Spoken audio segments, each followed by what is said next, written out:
tayyiban mubarakan fi wa mubarakan alaih kama yuhibbu wa rabbuna wa yardah.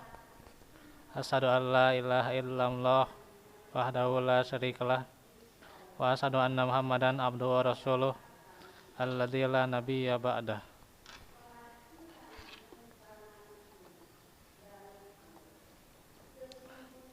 Wafillah, alhamdulillah kita bisa ketemu lagi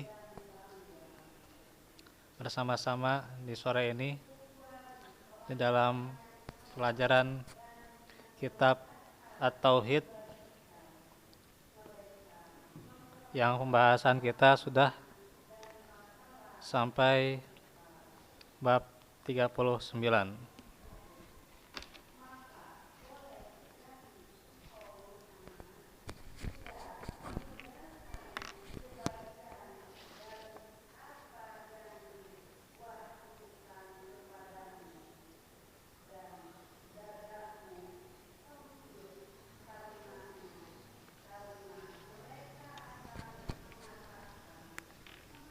Masih bab tentang orang-orang yang mengingkari sebagian nama Allah ya. Ini masih ya. Masih jauh datang ini bab 40 ya. Tapi kalau di buku ini 39. Kalau di cetakan yang lain 40 ini ya. Yang 39 maksudnya tentang firman Allah ya. Di surah An-Nisa ayat 60 sampai 62. Kita lanjutkan bagaimana tafsirannya. Waqila nazalat fi rajulaini ikhtasoma. Dikatakan pula bahwa ayat di atas ya, yaitu surah An-Nisa ayat 60 sampai 62 diturunkan berkenaan dengan dua orang yang bertengkar. Jadi saat itu orang itu sedang bertengkar ya dengan orang lain ya, dua orang. Faqala ahaduhuma, salah seorang mengatakan, natarafa'u ilan nabi, mari kita bersama-sama mengadukan kepada Nabi sallallahu alaihi wasallam. Faqala al-akharu, sedangkan yang lainnya mengatakan, ila Ka'bi ibnil Ashraf, kepada Ka'ab bin al-Ashraf ya. Summa tarafa'a ila Umar, kemudian keduanya mengadukan perkara mereka kepada sahabat Umar ya, radhiyallahu anhu. Fadzakara lahu ahaduhuma al-qissah ya. Al-qissah. Salah seorang di antara keduanya menjelaskan kepadanya kisah ya. Maksudnya kejadian yang tadi ya. Faqala lil ladzi lam yardo bi Rasulillah.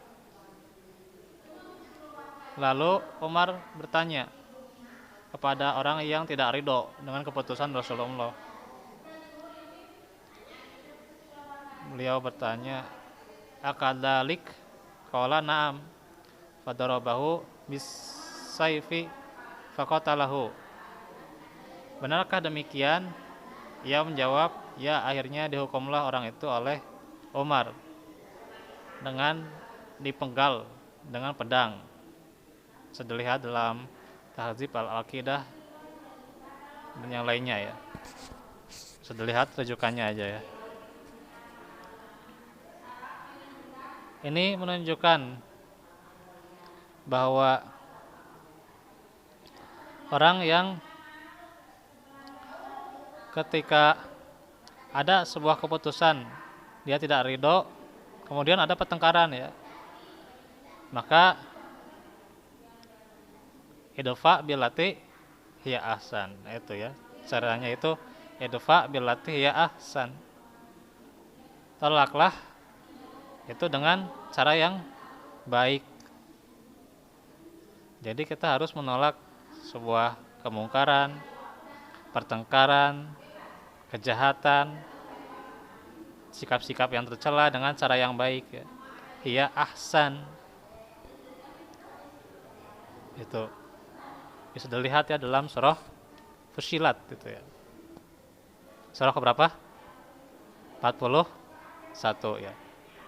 Nah, jadi idfa billati ya ahsan. Apa itu? Ahsan ya dengan baik, dengan cara yang santun, dengan sopan ya. Tidak membahas yang membuatnya tersinggung ya, atau menyakiti, melukai dirinya, itu juga diperhatikan ya kata-kata kita. Seperti Nabi itu kan punya sifat ya, kata-katanya itu singkat ya tapi padat gitu ya. Kalau bahasa Indonesianya gimana? Singkat, padat, dan jelas gitu ya. Nah itu ya, itu bagus itu ya untuk nasihat. Jadi untuk nasihat, untuk mendamaikan seorang muslim, maka ketahuilah kita itu bersaudara ya, bersama muslim ya, yaitu dengan hasanah, dengan kebaikan, dengan kelembutan ya. Kalau kita tidak dengan kelembutan ya lan fadlu min haulik gitu ya, nanti kalabur gitu ya. Siapa yang mau gitu ya, dengan keras, kasar gitunya, tarik-tarik gitunya, tidak gitu, tidak boleh. Baiknya kita dengan lembut, termasuk seorang dai ya, apalagi. Maka inilah bagaimana sifat Umar. Umar itu kalau di kita itu apa itu ya, tegas sekali gitu ya. Kalau kata orang yang nggak suka itu ya bengis gitu mungkin ya. Kata orang yang nggak suka bengis gitu ya. Ya emang gitulah Umar ya. Ada orang yang apa mengambil baju Rasulullah ya, di itu diambil di apa itu diserobot gitu ya oleh Umar, dimarahi gitu ya gitu. Oh itu tegasnya Umar itu ya. Hingga akhirnya orang yang tidak setuju dengan keputusan Nabi dihukumlah itu dia dengan dipenggal dengan apa? Pegang apa? Dengan pedang gitu ya. Gitu. Dengan pedang. Wah, luar biasa nih ya. Lebih jauh daripada pedang Zoro ini ya. Tahu Zoro? Ya. Zoro apa itu, One Piece itu ya. Beda itu ya. Ini mah langsung dipenggal gitu ya. Tidak luka-luka sayatan saja gitu. Karena itu termasuk kerusakan ya. Tidak setuju dengan keputusan Nabi ya. Itu ketika adanya Nabi itu misalnya. Apalagi harusnya saat ini kan kita juga punya sikap ya. Bagaimana orang-orang yang merusak. Karena itu kalau orang-orang munafik itu dikatakan ya, supaya kepada mereka janganlah kamu la tufsidu fil ard ya. Janganlah kamu membuat kerusakan di muka bumi. Mereka mengatakan qalu innama nahnu muslihun ya. Sesungguhnya kami membuat kebaikan ya. Jadi mereka itu seolah-olah ingin berbuat baik ya, perbaikan gitu. Padahal hakikatnya mereka merusak. Merusak itu ada dua ya. Ada merusak secara hisi ya, secara zahir. Bisa juga dengan contohnya merobohkan rumah gitu ya. Merobohkan rumah, merusak jalan, ngebuat bom gitu ya. Itu hisi ya, ma'adi itu ya. Ma'adi. Terus bisa juga disebut merusak secara maknawi ya, seperti kesyirikan ya. Maksiat ya itu ya. Kesyirikan juga itu merusak ya, merusak hati gitu ya. Gitu. atau kita misalnya kata-katanya itu ya nyerempet gitu ya, melukai hati seseorang, itu juga merusak sebenarnya. Atau kemaksiatan ya, segala kemaksiatan. Munasabah dengan ayat atau dengan bab ini juga, maka berhakim kepada yang Allah turunkan adalah berbuat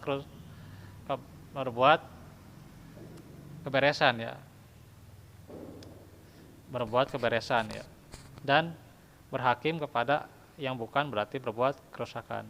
Jadi kalau kita berhakim pada apa yang telah Allah turunkan, maka kita harus selesai masalah-masalah itu ya, baik masalah yang kecil maupun masalah yang besar. Dengan orang lain ya, muamalah dengan keluarga, dengan saudara, itu harus kita bereskan ya.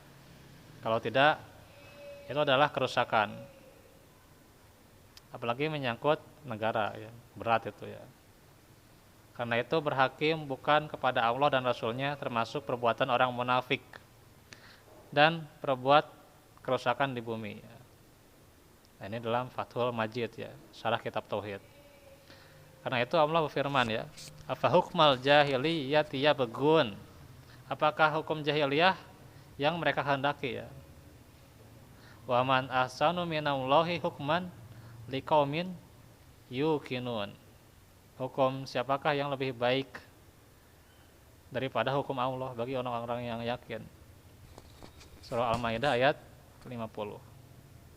Jadi jelas ya, hukum yang paling baik ya yang ditetapkan oleh Allah. Jangan kita mengikuti hukum jahiliyah, jangan kita menghendaki hukum jahiliyah gitu. Dan dari Abdullah bin Amr ya bin As ya radhiyallahu anhu, anin Nabi sallallahu alaihi wasallam qala la yu'minu ahadukum hatta yakuna hawahu tabaan lima ji'tubih. Tidak benar-benar seseorang itu beriman ya di antara kamu sebelum hawa nafsunya menuruti apa yang aku bawa dari Allah. Hadis riwayat Al-Baghawi. Sehingga terkandung dalam bab ini kita harus mengikuti segala tuntunan hukum ya, dari segi akidah ya, akhlak, kemudian fikihnya, ibadahnya, itu harus dari Allah ya. Jangan asal-asalan ya buat sendiri itu ya, buat ibadah sendiri ya, bikin ibadah sendiri, buat yang baru ya gitu. Jadi jangan ABC ya. Oh itu ABC, sanes kecap gitu ya. Gitu. Ambil yang baik, buang yang buruk, cari yang baru. Nah, itu ABC gitu ya. ABC. Ambil yang baik ya, yang baik gitu ya. Terus buang yang buruk gitu. Yang buruknya dibuang, cari yang baru gitu ya. Itu ABC. Tapi sebenarnya itu adalah akidah yang tidak tepat itu ya. Sekarang misalnya ada seorang dai gitu ya. Yang penting kita ambil baiknya, buang buruknya gitu. Cari yang baru gitu kan. Itu nggak benar sebenarnya. Karena seorang dai itu dinilai dari keilmuannya, dari keilmuan, dari akhlak, dari akidah, dari amal. Itu seorang dai ya. Jadi jangan asal-asalan ya, ambil yang baik buang yang buruk, jangan. Bahaya itu ya, nanti bisa jadi bom waktu itu. Itu hati-hati ya. Itulah mungkin karena waktu ya. Hah? Oh ya. Jadi mungkin itu saja dahulu ya. Insya Allah besok kita jelaskan tentang akhlak ya. Ya. Baik, itu saja dahulu, mungkin kita tutup saja dengan doa ya. Wa'alafu minkum barakallahu fikum. Subhanakallahumma bihamdik asyhadu an la ilaha illa anta astaghfiruka wa atubu ilaik. Rabbana atina fid dunya hasanah wa fil akhirati hasanah wa qina azabannar. Rabbana atina min ladunka rahmah wa hayyi' lana min amrina rasyada. Assalamualaikum warahmatullahi wabarakatuh.